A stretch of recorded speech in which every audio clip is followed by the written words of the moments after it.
Hi, this is Jen Rubin. I am sitting in, although not replacing, because he is irreplaceable, my good friend Harry Littman. Harry is traveling, but never fail. We'll talk a little bit today, first about what's going on in Israel. As we talk on Wednesday, the president has traveled to Israel during a war, which is in and of itself a very gutsy and unprecedented move. He there made a speech, which was really one of the most heartfelt, empathetic speeches that I've heard from a US president on the topic of Israel. And more importantly, he also, I think, delivered in a very clever way a admonition to Israel.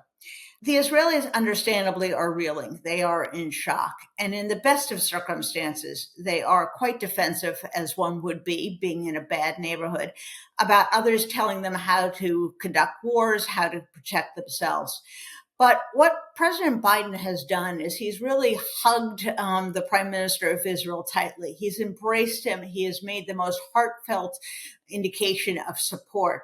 But then in this speech in Israel, what he did was say, listen, learn from our errors, the American errors that we made in the wake of 9/11, referring to efforts that went beyond, I think, what in retrospect American values would have supported. And without directly either accusing the prior administration, the Biden administration, or the Obama administration, it was simultaneously a confession of how easy it is to go awry when you are faced with difficult choices in a war, but also a sort of sage warning to our ally Israel that in conducting this war, as difficult as it is going to be, they have to make every effort to abide by the law of war. And there is something called the law of war, and there are strictures that I think the Israelis try to abide by, but in this case are going to be particularly difficult to follow. And of course, just the day before, we saw this explosion at a hospital in Gaza, which President Biden also confirmed that, to his knowledge, based upon American intelligence, was not an Israeli strike, but was a malfunctioning terrorist rocket explosion that went awry. And what he is saying, what he announced, is that, for example, Israel, in the middle of a war in which their own people have been brutalized, has agreed to make available humanitarian aid to the residents of Gaza. It will be monitored. They will make every effort to prevent any kind of contraband from getting in. But in fact, they will supply aid. And that is one of the obligations of a party that is waging war, is that, first of all, they have a duty to warn civilians, which they have. And secondly, they cannot subject them to starvation, to other deprivation as part of their war plans.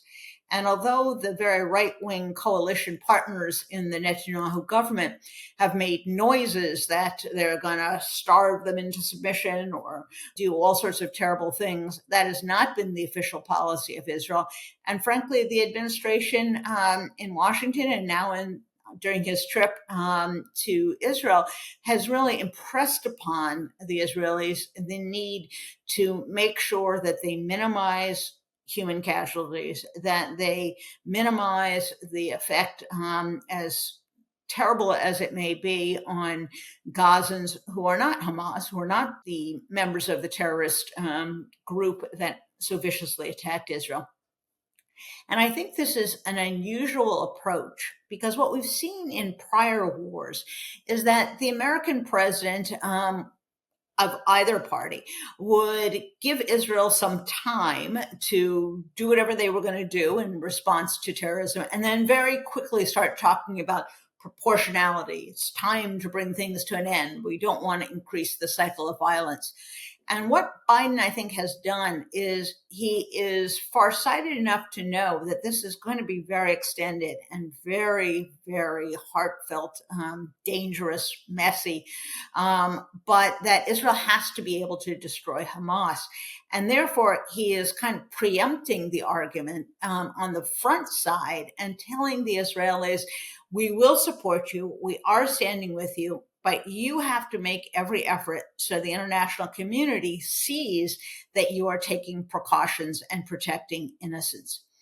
And that's a very hard thing to pull off that Biden is doing. And apparently it was very well received in Israel, as has been his other public statements. He will then be returning to the United States on Thursday night, giving his own speech on both Israel and Ukraine. And a word about that. I think it's a unique opportunity to explain to the American people, and frankly to the Republicans in Congress, that our fight is the Ukrainians' fight. Our fight is the Israelis' fight. That as the leading democracy in the world, as the guarantor of international rules of war and rules of conduct, that we have an interest in making sure that civilized societies, that democracies prevail. Yes, we have an obligation to look out for innocents, as he is doing in Israel. But more importantly, we have to make sure that they don't fail. We have to make sure that aggressors, be they terrorists, be it Iran, which has supplied and trained Hamas, be it Russia, do not prevail in this existential battle that the West now faces against terrorism, against authoritarianism. So I think in linking these things, first of all, he may be able to get an aid package through that would otherwise be more difficult for Republicans who remain in disarray. But secondly, I think he is using the opportunity to make a broader point to the American people, that this is a time for us to look to the bigger picture, which is the preservation of democracy, which is in our interest. We don't do these things just because we're nice folk and because we care about our allies around the world, although both may be true. We do these things because ultimately it is in the United States' self-interest. And that ability to combine empathy, self-interest, public diplomacy, and strategic planning is, I think, some of the strengths that President Biden is showing. And for those who think he's too old or he's fuzzy-headed, I think his display over the last couple of weeks has been nothing short of miraculous and impressive. And I think all Americans should wish him well. So although I cannot fill Harry's shoes, I hope you've enjoyed our little chat about Israel.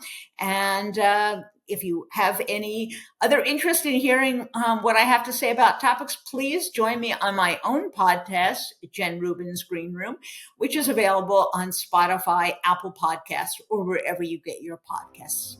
Bye-bye. Hey everyone, Harry here. Hope you're enjoying the content from all the friends of our channel, great experts in their fields all. I want to thank them for stepping up to the plate while I'm away. I'll be back soon, and I'm looking forward to resuming the daily videos. Talk to you later.